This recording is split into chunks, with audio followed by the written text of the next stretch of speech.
सबसे पहले आप सभी दर्शकों को मेरा नमस्कार। मैं हूं बिमलेश कुमार और आप देख रहे हैं नंबर 1 भारत। देखिए, उपचुनाव की घोषणा जो है हो चुकी है।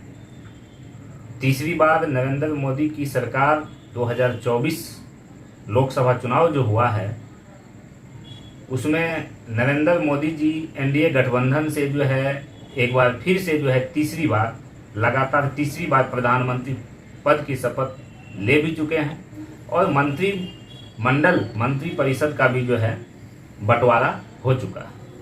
अब देखिए, उपचुनाव का जो है वो भी घोषणा हो चुका है और उपचुनाव के बारे में इस वीडियो के माध्यम से आप सभी को उपचुनाव के बारे में पूरी जानकारी दी जाएगी। और पूर्णिया सीट जो है जहां से पप्पू यादव जी निर्दलीय नवनिर्वाचित सांसद बने हैं, पूर्णिया लोकसभा के रुपौली विधानसभा की चर्चा जो है जोरों शोरों पर है।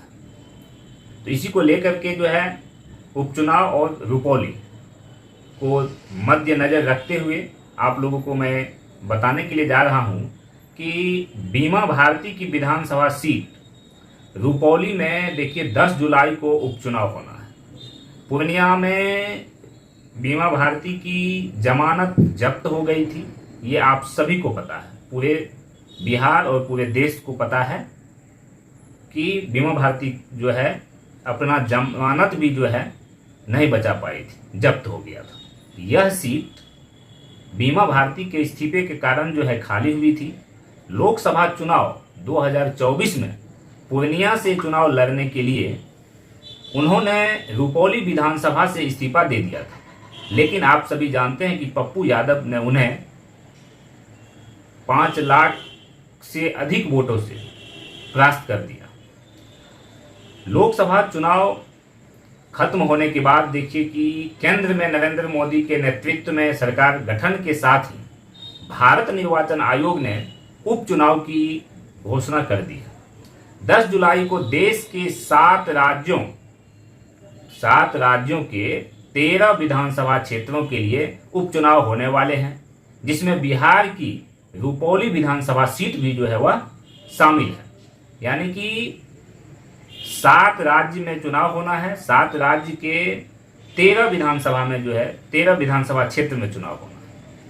और इस उपचुनाव में जो है बिहार के रुपौली विधानसभा सीट भी जो है वह भी शामिल है 13 विधानसभा में। यह सीट बीमा भारती के कारण जो है खाली हुई थी। लोकसभा चुनाव 2024 में पूर्णिया से चुनाव लड़ने के लिए उन्होंने रुपौली विधानसभा से जो है विधायक के पद पर से इस्तीफा दे दिया था। लालू प्रसाद यादव के आशीर्वाद और तेजस्वी यादव के सहयोग से बीमा भारती मैदान में उतरी थी, लड़ने के लिए उतरी थी, लेकिन निर्दलीय प्रत्याशी के रूप में पप्पू यादव की वहां से जो है जीत हो जाती है और बीमा भारती की जमानत भी जब्त हो जाती है। माना जा रहा है कि बीमा भारती रुपौली सीट पर खोई हुई विधायकी को फिर से हासिल करने के लिए अपना भाग्य आजमाने का प्रयास कर रही है और आजमाएंगी भी, ऐसा प्रतीत हो रहा है, दिख रहा है। वह इस सीट पर 5 बार विधायक रह चुकी। चुनाव आयोग ने इसका डिटेल प्रोग्राम भी जो है जारी कर दिया है। उपचुनाव के लिए भारत निर्वाचन आयोग द्वारा जारी प्रोग्राम के अनुसार जो है 14 जून को इसके लिए अधिसूचना जारी हो।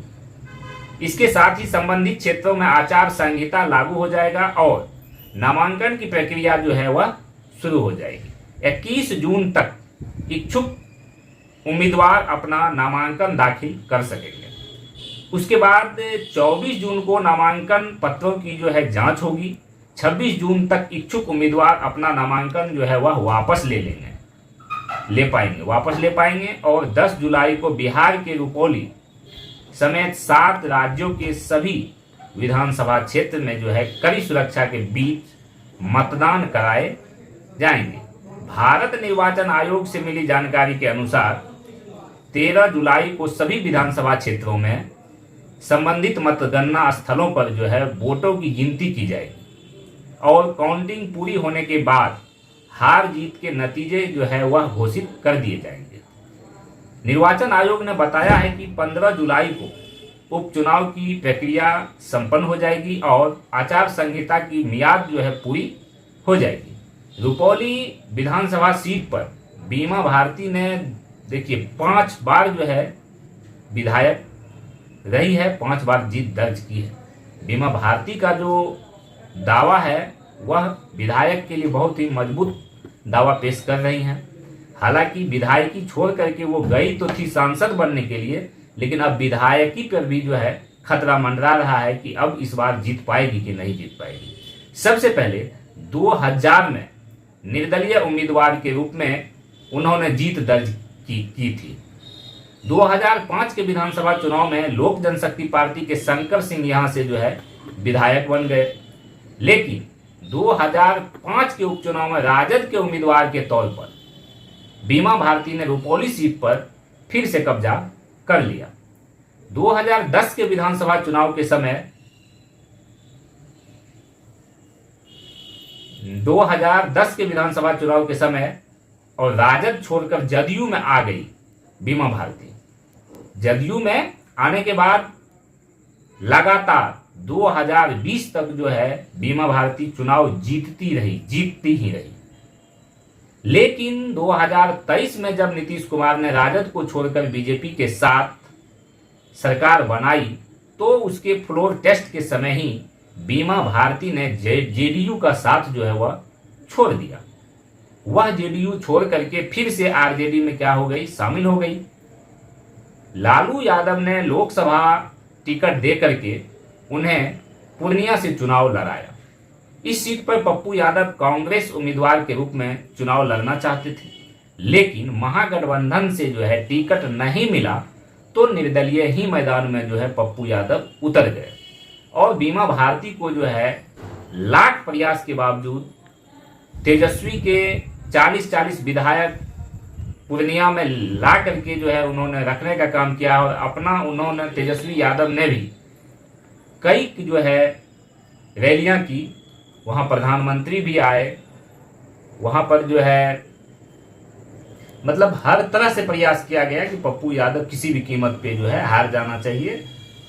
इसके लिए तेजस्वी यादव ने खुले मन से ये भी कहा था कि या तो बीमा भारती को वोट दो या फिर संतोष कुशवाहा को वोट दे दो, बीजेपी को दे दो, लेकिन पप्पू यादव नहीं जीतना चाहिए। तो इस तरह से देखिए कि ये जो सीट है, इस सीट पर कांग्रेस से जो है टिकट लेना, कांग्रेस के उम्मीदवार बनना चाह रहे थे पप्पू यादव, लेकिन नहीं बन पाए। फिर भी कितना भी प्रयास किया गया बीमा भारती के लिए, चाहे वह लालू प्रसाद यादव हो, चाहे वह तेजस्वी यादव हो, चाहे प्रधानमंत्री नरेंद्र मोदी हो, चाहे संतोष कुशवाहा हो, कोई भी जो है उनके सामने टिक नहीं पाया। हार का मुंह जो है वह बीमा भारती को देखना पड़ा और बीमा भारती का जमानत भी जब्त हो गया। समझिए आरजेडी का जमानत जो है जब्त हो जाना आसान बात नहीं है।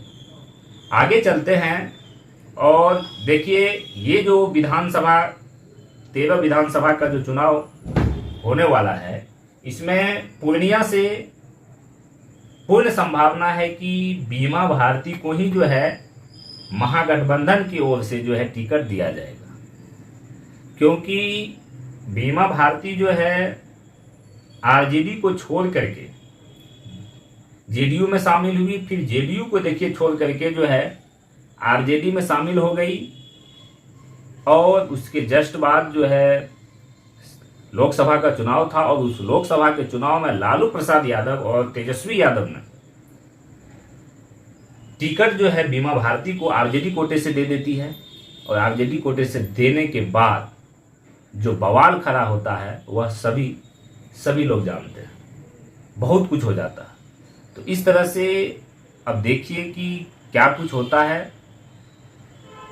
आखिर वहां से हो सकता है कि पप्पू यादव जी जो कि निर्दलीय चुनाव जो है सांसद बन चुके हैं, निर्दलीय चुनाव जीत चुके हैं, हो सकता है कि कहीं ना कहीं निर्दलीय प्रत्याशी ना उस बीमा भारती के खिलाफ उतार दे और बीमा भारती जो है ना घर की रहे ना घाट की रहे, ऐसी स्थिति न बन जाए। क्योंकि बीमा भारती का स्थिति जो है अब राजनीतिक क्षेत्र में बहुत, बीमा भारती के लिए अब मुश्किलें जो है खड़ी हो गई है। बीमा भारती को पप्पू यादव के अगेंस्ट तो चुनाव लड़ना ही नहीं चाहिए था। तो इस वीडियो में जो है बस इतना ही। अगर हमारा वीडियो आप लोगों को अच्छा लगा हो, वीडियो को लाइक कर दीजिए, चैनल को सब्सक्राइब कर लीजिए, बेल आइकन प्रेस कर दीजिए, वीडियो को अधिक से अधिक शेयर कर दीजिए। और इस वीडियो के बारे में आप क्या कुछ सोचते हैं वह भी जो है कमेंट बॉक्स में जो है लिख करके जो है आप बता सकते हैं। और अगर आप हमारे फेसबुक पेज को देख रहे हैं, फेसबुक पेज को लाइक कर लीजिए, फॉलो कर लीजिए, शेयर कर दीजिए। धन्यवाद। जय हिंद, जय भारत।